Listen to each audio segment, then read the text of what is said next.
Question বলা একদম New emerging islands in the new emerging মানে করে দিল new emerging island Bay of Bengal. বে অফ বেঙ্গলে দেখো বে অফ বেঙ্গলে নতুন একটা আইল্যান্ড জেগে উঠেছে কবে দেখো একটা আইল্যান্ড ছিল বড় বড় বে অফ বেঙ্গলে এই আইল্যান্ডটা বাংলাদেশের দিকে বা ভারতের দিকে এই সাইডে এই আইল্যান্ডটা 1970 সালে ভোলা সাইক্লোনে ডুবে যায় ভোলা সাইক্লোনে ডুবে যায় ভয়ঙ্কর সাইক্লোন পশ্চিমবঙ্গের ইতিহাসে এখনো ভোলা সাইক্লোনে ডুবে যায় আবার 2010 সালে এই আইল্যান্ডটা জেগে ওঠে এই আইল্যান্ডটা যখন জেগে ওঠে এই আইল্যান্ডটাকে পশ্চিমবঙ্গ সরকার ওয়েস্ট বেঙ্গল গভর্নমেন্ট নাম দেয় কি পূর্বাশা গভর্নমেন্ট অফ ইন্ডিয়ার নাম দেয় কি ভারত সরকার নাম দেয় কি ভারত সরকার এটার নাম দেয় নিউ মুড়ে আইল্যান্ড নিউ মুড়ে আইল্যান্ড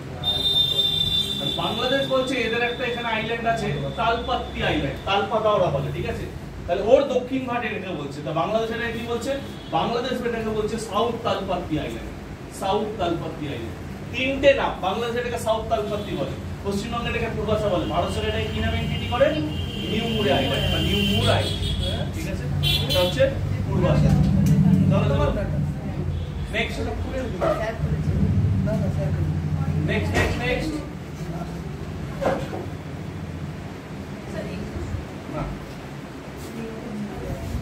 नेक्स्ट क्वेश्चन बोलो बोलो क्वेश्चन টা বলো आंसर বলে দিলা approximate length of the coastal line ঠিক আছে অপশন বলো চারটে 3000 দেখো ভারতের মোট উপকূলের দৈর্ঘ্য যদি বলি আন্দামান নিকোবর এদিকে লাক্ষাদ্বীপকে নিয়ে তাহলে টোটাল লেন্থ হচ্ছে কত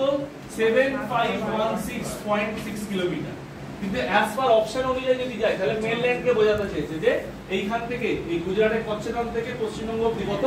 6100 কিলোমিটার সেই সেন্সে নানা দেশ থাকলে আমি এটাকে অ্যানসার করে দিতাম কিন্তু 3000 4000 5000 6000 মানে 6100 that is 6000 will be the answer